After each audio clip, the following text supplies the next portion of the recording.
Πολύ σίγουρα. Το βλέπω το στραβό να γίνεται, Τάκη. Το βλέπω το στραβό να γίνεται. Μια, δυο, τρεις ευκαιρίες. Μα τώρα δυο κλασικές.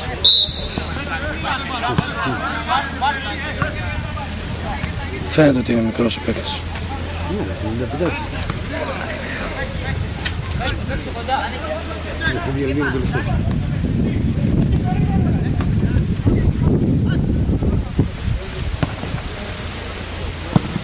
Τύρε Δημητράκη.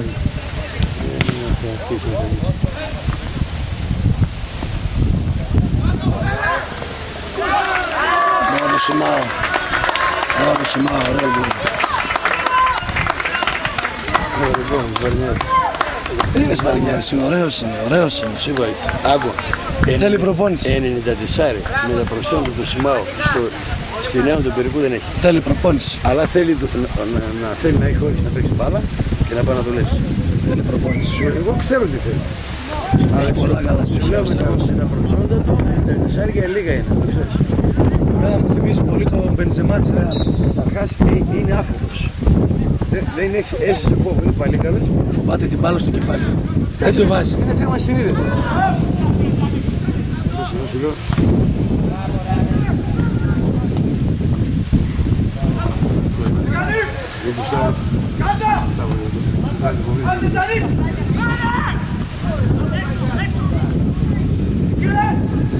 Μπράβο ρε Παναγιώτη.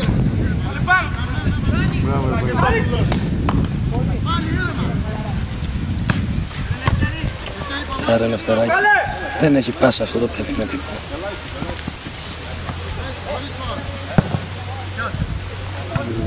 Αυτό το παιδί στο σταθμό πέρυσι έκανε, ότι παιδικό δεν είχε. Αυτό είναι το γάμο, το κατάλαβες. Έχασε μια ολόκληρη χρονιά τώρα. Σε αυτή την ηλικία. Σε αυτή την ηλικία χάνεις χρονιά είναι. Ο αδερφός του που ήρθε φέτος στο παιδικό του περίπου, ο αδερφός του, ήρθε μια μπάλα μόνο στην αρχή. Τον έστρεψε μέσα σε ένα μήνα. Μέσα σε ένα μήνα τον έστρεψε. Του λέω, κοιτάξτε, εδώ δεν είναι σταθμός, του λέω. Έτσι μου λέει, σέκα. Άσε ρε τα σταθμιώτικα να το φωνάζεις. Προσαρμόσει με την ομάδα.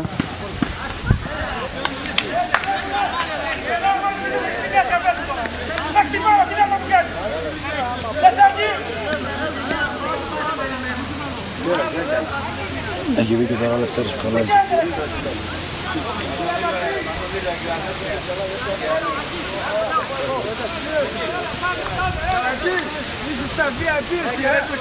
Έλα.